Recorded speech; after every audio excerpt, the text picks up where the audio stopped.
Hello aspirants, स्वागत है आप सबका Murari Lal GS research centre पे। तो जैसा कि एस्पिरेंट्स आप लोग देख सकते हैं कि आज का हमारा टॉपिक है ईडियम्स के ऊपर। This is lesson number 2। If you haven't check out lesson number 1 that describes about idioms, that will give you idea about idioms, basic differences between common expressions and idiomatic expressions along with meanings and examples आप जरूर सीखेंगे idioms के बारे में in details. तो lesson number 1 को checkout कीजिए, फिर लेसन नंबर 2 को जरूर ध्यान से देखिए।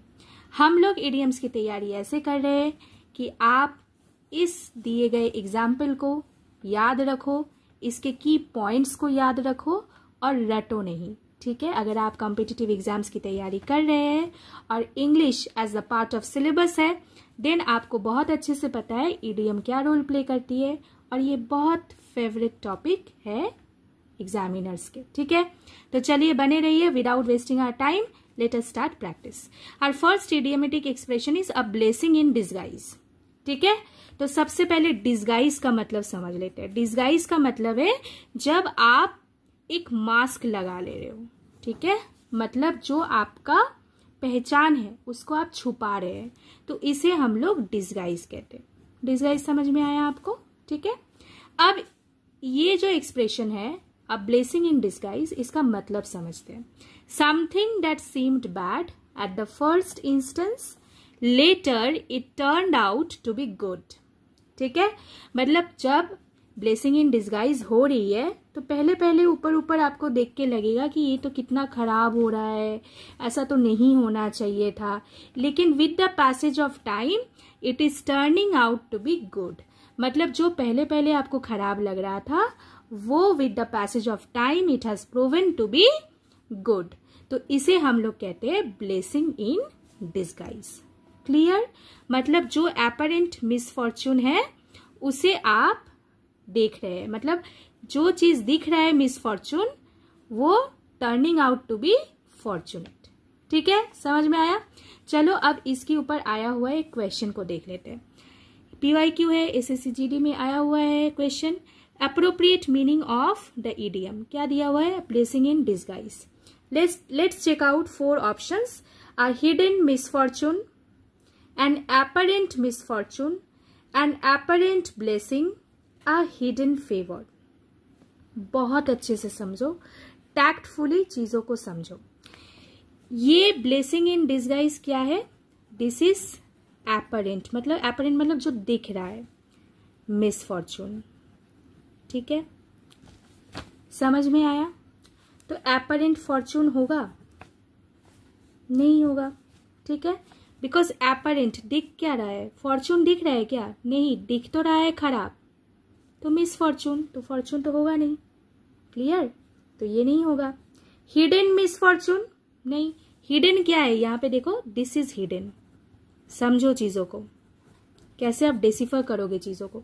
हिडन क्या है? हिडन है गुडनेस, ठीक है, हिडन है फॉर्चून। तो हिडन मिसफॉर्चून भी नहीं हो रहा है, ठीक है। समझ में आ रहा है? अगर समझ में आ रहा है ना, कमेंट करके मैम को बताओ, मैम भी देखेगी, समझेगी आपको समझ में आ रहा है कि नहीं। एंड एपरेंट ब्लेसिंग, नहीं, एपरेंट तो बैड दिख रहा है, तो ब्लेसिंग तो वो कभी हो ही नहीं सकता। तो फिर हमारा सही उत्तर क्या बनेगा? अ हिडन फेवर, बिकॉज हिडन क्या है? हिडन है गुडनेस, हिडन फेवर। तो इस हिसाब से हमारा उत्तर ये बनता है। Let's check out 1 example. अब मैं आपको एक एग्जाम्पल देती हूँ ताकि आप याद रख पाओ, ठीक है। ही लॉस्ट अ जॉब, ठीक है, उसने जॉब को खो दिया। Which was a blessing in disguise. समझ में आ रहा है आपको दोस्तों? बताओ फिर मैम को, ठीक है ना, ऐसे चुप रहने से नहीं होगा। As it led him to a better job, ठीक है। अब जब बंदे ने जॉब को खो दिया, बुरा तो लगेगा, उसको लगा कि बुरा है, बुरा कुछ हो रहा है, लेकिन ये था उसके लिए ब्लेसिंग इन डिसगाइज, क्योंकि इस जॉब को खोने के बाद उसको एक बेटर जॉब मिला, ठीक है। तो एपरेंटली जो उसको मिसफॉर्चून लग रहा था वो उसके लिए क्या बना? Hidden favour. क्लियर हुआ ना? एक लाइक करो, चैनल में नए हो तो Murari Lal GS research centre को सब्सक्राइब करो, बेल आइकन को भी हिट करो ताकि दिए गए सारे लेसन्स के नोटिफिकेशन आप तक ऑन टाइम पहुंचे। ठीक है, साथ हमारा दीजिए, हम आपका साथ दे रहे हैं, आगे भी देते रहेंगे। Moving to the next question. अब नेक्स्ट वर्ड को देख लेते हैं। Our next word is at a stretch. ठीक है, अब एट अ स्ट्रेच का क्या मतलब है? मतलब एक कंटिन्यूअस पीरियड ऑफ टाइम तक आप कुछ किए जा रहे हो। ठीक है, मतलब continuous period of time an activity is ongoing. ठीक है, विदाउट अ ब्रेक। ठीक है, विदाउट अ ब्रेक काम चल ही रहा है। ठीक है, no stop, without a break. So this is the idea. ठीक है, आइडिया देखो, आइडिया याद रखोगे तो एट ए स्ट्रेच का मतलब आपको याद रहेगा। ठीक है ना, रटना नहीं पड़ेगा। अब देखो इसके ऊपर जो PYQs है इसको हम लोग सॉल्व करेंगे, लेकिन उससे पहले एक एग्जाम्पल के साथ समझते हैं एट अ स्ट्रेच का क्या मतलब है। ठीक है, जैसे he can sit and do the paper work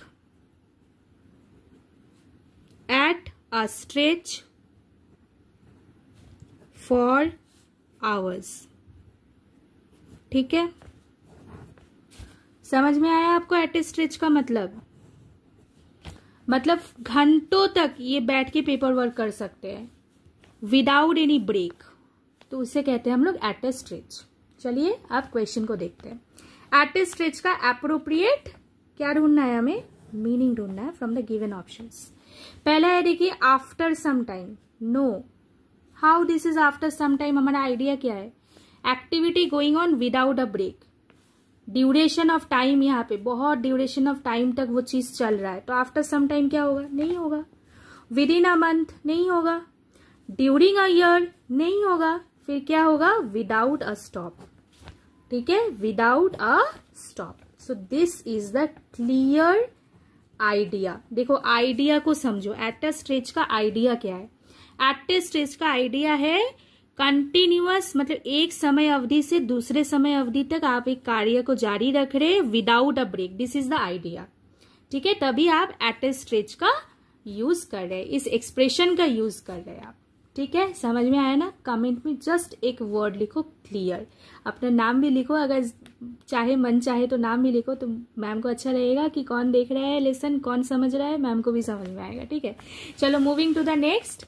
hour next expression is ball is in your court. ठीक है, ये बड़ा इंटरेस्टिंग है। Ball is in your court. अब इसका क्या मतलब है? Next move to be decided by you. ठीक है, ये बॉल जो है तुम्हारे कोर्ट पे है, मतलब तुम्हारे ऊपर है कि तुम इसका डिसीजन मेकिंग कैसे करोगे। ठीक है, ये मेरे ऊपर नहीं है, तुम्हारे ऊपर है कि how would be the move, what would be the move. ठीक है, it is your turn to make a move. ठीक है, this is the idea. Okay, this is the idea. You will make the next decision, this is the idea being given here. ठीक है, समझ में आया? अब ball is in your court का चलो एक एग्जाम्पल को देख लेते हैं। ठीक है, एग्जाम्पल से हम लोग पढ़ते हैं ना तो हम लोग याद रख सकते हैं, लेकिन मैम ने यहाँ पे क्या कोशिश किया? What's new over here? आपको सिर्फ एग्जाम्पल नहीं मिल रहा है, आपको आइडिया मिल रहा है कि आप इस आइडिया के थ्रू से इस इडियम को कैसे याद रखोगे। रटना नहीं है, don't memorize, just understand. Okay, understand करो और क्या करोगे? रिवाइज। ठीक है, don't memorize. Okay, this is what you need to do. अब इसका एग्जाम्पल देखते हैं। Ball is in your court. Ball is in your court. आपको हैंड राइटिंग तो समझ में आ रही है ना? मेरे को बताना, ठीक है ना? मुझे बताना कि आपको समझ में आ रही है कि नहीं। Okay, so the ball is in his court, so I have nothing to do in this matter. ठीक है, मान के चलो कोई सिचुएशन है, कोई डिसीजन मेकिंग है, अब इन्हें करना है तो आप तो उस पर कुछ कर ही नहीं सकते। ठीक है ना, आप कर सकते हो क्या उसमें कुछ, इसीलिए ये ऐसा एग्जाम्पल आपको दिया गया। देखो एक रियल लाइफ टाइप एग्जाम्पल से ना हम लोग बहुत अच्छे से कनेक्ट कर पाते हैं। ठीक है ना, इसलिए मैंने ये दिया, ही इज एंड यू, आई। ठीक है ना, इम्पैक्ट अच्छा आता है, समझ में आता है। ठीक है, चूज अप्रोप्रिएट मीनिंग। अब इसका अप्रोप्रिएट मतलब समझ लेते हैं, ढूंढ लेते हैं। Ball is in your court, giving assistance, help कर रहे हो। क्या हेल्प कर रहे हो, काहे का हेल्प कर रहे हो, नहीं होगा। डूइंग योर वर्क, नहीं होगा, आप तो इसमें हो ही नहीं, ये तो ये है ना। ठीक है, यूजिंग योर आइडिया ना, to you to make the decision. ठीक है, ओके, डिसीजन मेकिंग ये करेंगे, आप नहीं। समझ में आया आपको, क्लियर हुआ ना। चलो moving to the next. So our next expression is child's play. ठीक है, बच्चे का खेल, मतलब वेरी इजी टू डू। अब इसका आइडिया क्या है, देखो इसका आइडिया है अकम्प्लिश। इजी वे में, सिंपल वे में आप किसी चीज को अकम्प्लिश कर रहे हो। ठीक है ना, very easy to do, child's play. Example के थ्रू पहले समझते हैं, फिर क्वेश्चन को देखेंगे। ठीक है, जैसे सॉल्विंग दिस सम, मान के चलो एक क्वेश्चन दिया गया, एक सम दिया गया। ठीक है, is child's play for her. चलो एक एग्जाम्पल बन गया कि इसे एक सम सॉल्व करने को दिया गया। अब ये इतनी माहिर है, इतनी स्किल्ड है कि इस सम को बहुत इजीली, मतलब चुटकियों में इसका सोल्यूशन कर सकती है। Very easy to do, so this is a child's play to her. ठीक है, समझ में आया। अब देखो PYQ से लिया हुआ एक एग्जाम्पल है, देख लो, ताकि आप चीजों को कनेक्ट कर पाओ। ठीक है ना, आप चीजों को कनेक्ट कर पाओ। ओके, आई होप आप चाइल्ड्स प्ले कभी नहीं भूलोगे। ये ऐसे आप बोलते हो ना, यू, हम लोग यू कर देंगे इस चीज को। ठीक है ना, आप चाइल्ड्स प्ले की बात कर रहे हैं, simple. Okay, it is simple to remember, याद रखना इस बात को। ठीक है ना, चलो चाइल्ड्स प्ले। अब ऑप्शन देखते, something that everybody knows, something children have made by themselves, something for a child to play with. क्या बच्चा खेलेगा? नहीं, ये तो आइडिया ही नहीं है। देखो मैंने आइडिया आपको दे दिया ना, इजी टू डू। अगर इजी की जगह सिंपल होता तो भी हो सकता था। सिनोनिम जाके देखो, सिनोनिम तो करा ही रही हूँ। इस लेसन के बाद आपको सिनोनिम का भी लेसन मिलेगा। ठीक है, चलो इस लेसन के बाद अभी सिनोनिम का भी लेसन मिलेगा। लेसन नंबर 1 to 9 सिनोनिम को जरूर देखो। इस चैनल में दिया हुआ बहुत सारा मैथ्स के ऊपर बेसिक लेसन्स है, जाओ, बेसिक्स अगर क्लियर नहीं है तो उसको कर लो। ठीक है, जनरल अवेयरनेस के ऊपर सर काफी सारे वर्कशीट्स कराते हैं, PYQs कराते हैं, जाओ जाके अपने प्रिपरेशन को वैल्यू ऐड करो। ठीक है, देखो समझो, रिवीजन भी हो जाएगा। बहुत कम समय में कराए जाते हैं। ठीक है, because we always believe time is very precious. जितना टाइम लगना चाहिए उससे ज्यादा नहीं जाया होगा। ठीक है, चलो अब ज्यादा नहीं बोलूंगी, time is precious. Next is draw a line. ठीक है, so our expression is draw a line. अब ड्रॉ अ लाइन मतलब ये नहीं आपको बोला जा रहा है कि एक लाइन ड्रॉ कर दो। ठीक है, ठीक है, आपको ये नहीं बोला जा रहा है। ये एक इडियोमेटिक एक्सप्रेशन के हिसाब से हम लोग यूज करते हैं। कैसे, देखो अब ये जो मैंने बोला ना, इसके लिए भी एक कारण है, तभी मैंने ये चीज आपको बोला, नहीं तो मैं आपको नहीं बोलती। Acceptance of something to a point, setting limitation. ठीक है, मतलब आप एक मतलब लिमिटेशन क्रिएट कर दे रहे हो, बाउंड्री। ये देखो आइडिया है। ठीक है, एक दायरा बना दे रहे हो कि ये है तुम्हारा लिमिटेशन, इससे बाहर नहीं जाना है। ठीक है, सो ड्रॉइंग अ लाइन। समझ में आया या समझ में नहीं आया, ये बताओ। समवेयर, एग्जाम्पल लेती हूँ, somewhere we need to draw a line, what we should do. ठीक है, एक एग्जाम्पल चलो दे दिया। ठीक है, अब इसको देखते हैं क्वेश्चन को। टू एक्सेप्ट समवन्स आइडिया, बिल्कुल भी नहीं। हमारा आइडिया क्या था? पैरामीटर, बाउंड्री, लिमिटेशंस, ठीक है। तो देखते हैं, ये ढूंढते हैं यहाँ पे। To give a second chance, अरे नहीं, बिल्कुल नहीं, चांस की बात तो हो ही नहीं रही है यहाँ पे। To move on from a past relationship, अरे ये भी नहीं होगा। To set a limit on something, idea आपको दिखा? और बताओ, और कितनी इजी तरीके से मैं आपको समझा सकती हूँ। ये जितने इजी तरीके से मैंने खुद इडियोमेटिक एक्सप्रेशन को समझा, इतने सालों से पढ़ा, समझा, पढ़ाया, उस हिसाब से आपको मैं समझाने की कोशिश कर रही हूँ। कितना रटोगे, थक जाओगे रट रट के, रटना खत्म नहीं होगा, रटना नहीं है, ठीक है। आइडिया को याद, ड्रॉ अ लाइन, अच्छा ड्रॉ अ लाइन मतलब एक लाइन ड्रॉ, अच्छा वो तो इंस्ट्रक्शन होगा, इम्पेरेटिव सेंटेंस, लेकिन ये तो इडियोमेटिक एक्सप्रेशन है। आपको क्या बोला जा रहा है? Appropriate meaning of the given idiom. आपको तो नहीं बोला गया ये इम्पेरेटिव सेंटेंस है कि क्या सेंटेंस है, ये हमें बताओ, आपको इडियम बोला गया। तो ड्रॉ अ लाइन मतलब ये लाइन तो ड्रॉ नहीं है, फिर ये वाला है, ठीक है। समझ में आया आपको? क्लियर हुआ? हो रहा है ना क्लियर? चलो अब मैं आपके लिए क्वेश्चन छोड़ रही हूँ, इसका जवाब मुझे कमेंट पे दो। नेक्स्ट लेसन पे इसका जवाब मैं लिखूंगी या फिर आपको रिप्लाई पे इसका जवाब दूंगी मैं। चलो, मैम खुद आपको रिप्लाई करके इसका जवाब देगी।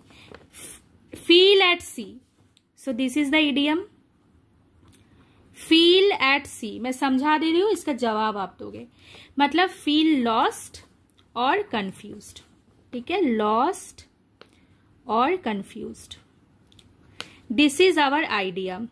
आप कंफ्यूजन में पड़ गए, यू हैव परप्लेक्सिटी, अनसर्टेनिटी आपको फील हो रही है, you are unable to decide what to do, unable to decide what to do, क्या करे क्या ना करे, ये कैसी मुश्किल है, ठीक है। Feel at C, okay, feel at सी। तो फील एट सी का मतलब है, मान के चलो कि एक डिस्कशन चल रही है, ठीक है। अब आपको समझ में ही नहीं आ रहा है कि आप उसका क्या डिसीजन मेकिंग करें, आप खुद को एकदम कंफ्यूजन में देख रहे हो, तो दैट इज फीलिंग लॉस्ट और कंफ्यूज्ड। अब मुझे बताओ इसमें से कौन सा option, which option is correct. अच्छा, ऑप्शन खाली 1 2 3 4 ऐसे नहीं लिखना है, इसका ये वर्ड्स भी लिखना है मुझे, ठीक है। कमेंट पे टू कमेंट, आंसर कमेंट करो, ठीक है। आंसर कमेंट करो, क्वेश्चन देख लो, स्क्रीनशॉट ले लो।